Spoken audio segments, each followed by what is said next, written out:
This is my 2024 Tesla Model 3 Performance. And don't get me wrong, I love this car, but had I known that there were other options out there before purchasing it, I would have definitely considered them.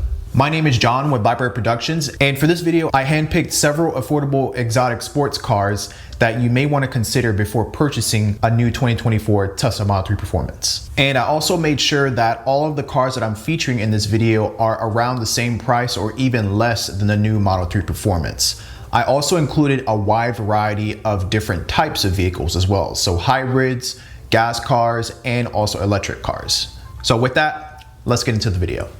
So the first exotic car on this list is actually this one. Let's see if I can get this in focus here. But it is a 2005 to 2000, let's just say 11, 987 Porsche Boxster S. And it's actually a car that I actually owned myself. I'll put some pictures so you guys can see it. And it's super reliable. When you get a car like this, you're getting Porsche reliability and you're also getting a very, very nice powertrain. It also sounds pretty good. But you can get one for less than $30,000 and even less than that in some cases. But my sweet spot is usually around the $40,000 range.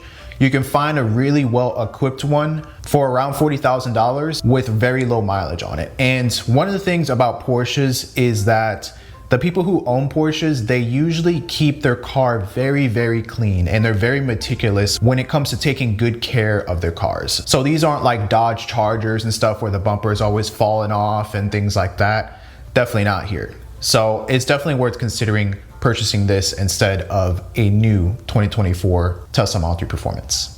Next one is the Lotus Evora, and specifically the first generation. You can typically find these around $50,000 or even lower than that, depending on where you are in the world. But I know here in the US, they are relatively rare. But if you can find one, they typically range around $50,000 to $60,000 for a pretty good, well-kept, well-maintained example. But with this car, same with the Porsche, you get kind of like the great livability of owning an exotic sports car. It has a very tried and true engine. I want to say it's from a Camry, so it's like a supercharged Camry engine. So you're getting that Toyota reliability and you're also getting exotic looks and performance. I remember when this car first debuted, they were dubbing it the 911 killer, the Porsche 911 killer. I don't think that is the case here, but you're still getting very decent power for the money. Next is a car that's near and dear to my heart, and my dad knows it because I talk about it pretty much all the time. I send him good deals on listings from cars.com that I'm just like, man.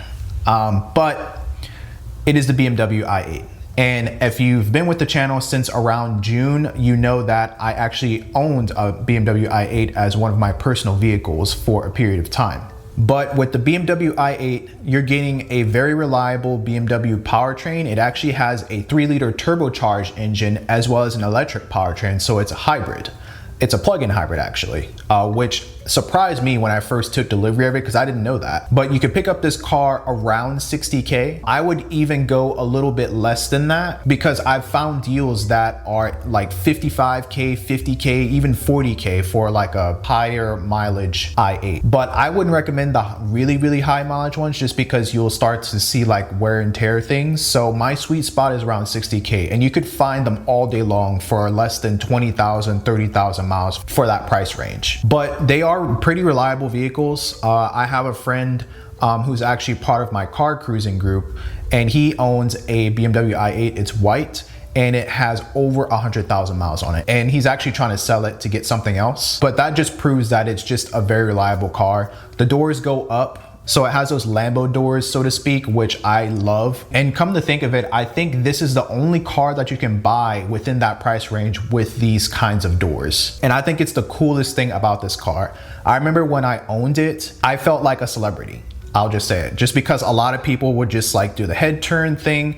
They would come up to me and ask questions when I'm filling up gas and stuff. I would even have conversations with people at a stoplight and just ask like, you know, what kind of car that is, or I'll have people say, oh my gosh, that's like such a cool car. So when you purchase this car, you're definitely getting the celebrity treatment, and not a lot of people like that. But if you like attention and you want something cool, this is the car that I would prefer over a Tesla all day long.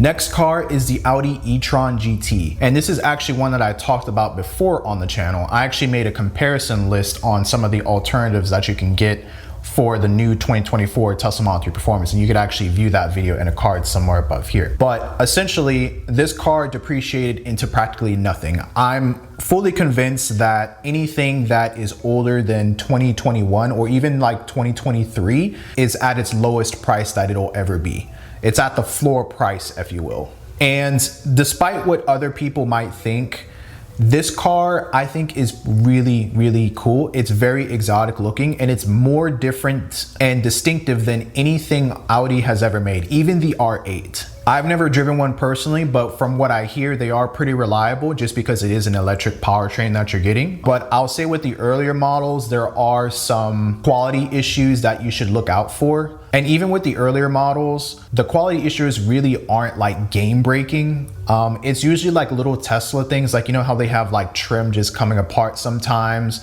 or like discoloration on the paint, stuff like that, that the dealer could easily like buff out and take care of on the spot. So it's nothing like too crazy. But nonetheless, I think this car is really cool. And I do also like the colors that this car comes in as well. So this car is pretty cool, and I enjoy seeing it at car shows and on the street. And I definitely think it would make a fine alternative to the new 2024 Tesla Model 3 Performance. The last car on our list is the Porsche Taycan. And I like this car too, and it kind of has like sort of the same quirks as the Audi e-tron GT, but I like the colors that Porsche make this car in, and they're very exotic colors, very eye-popping, but it suffers from the same thing as the Audi e-tron GT. They just depreciate into practically nothing. And I feel like if you're buying this car brand new, I think you're doing yourself a disservice, just because, I mean, this car is going to lose like half its value within the first year anyway. But you could find older ones. I think they started making this car around 2020, so it's a pandemic car. And I feel like that's kind of a theme with these electric cars. If it was created in the pandemic when car prices were just like out of control, then right now you could actually buy it for like half its value. But anyway, this car is super cool. I love the styling. I'll say I've never personally driven one, but they definitely do look cool. And I like the styling much better than any Tesla I've seen. It also has pretty decent technology as well. So you're getting like screens for days. So if you're into like just like the whole minimalism thing that Tesla's doing with their big screen and like the touch screen and all the technology and everything, you're getting that same thing in the Porsche Taycan, just split across multiple screens. So you could find a Porsche Taycan for around $60,000 and even less than that. But $60,000 is my sweet spot, of course, because that's where you get into the very low mileage listings. And I even saw one on cars.com for around $60,000, and it had like less than 15,000 miles on it, which is insane to me, because right now this car brand new is like $150,000. But anyway, it's definitely a consideration in my book. So that is the video. If you made it this far, thank you so much for watching. If you thought this information was helpful, definitely leave a like, and also consider subscribing. I make 2 videos per week, and I also make car reviews every month. So if you haven't seen any of that other content, I'll leave some cards here towards the end of the video, and you can check them out. Also, leave a comment below. I'd love to know what kind of cars you think would be better than the new 2024 Tesla Model 3 Performance. These cars that I've chosen are all just based on what I've seen and also my experience. So maybe you have experience with some other car that I didn't mention today on this video. My name is Ben John with Viper Productions, and thank you so much for watching. I'll see you in the next video.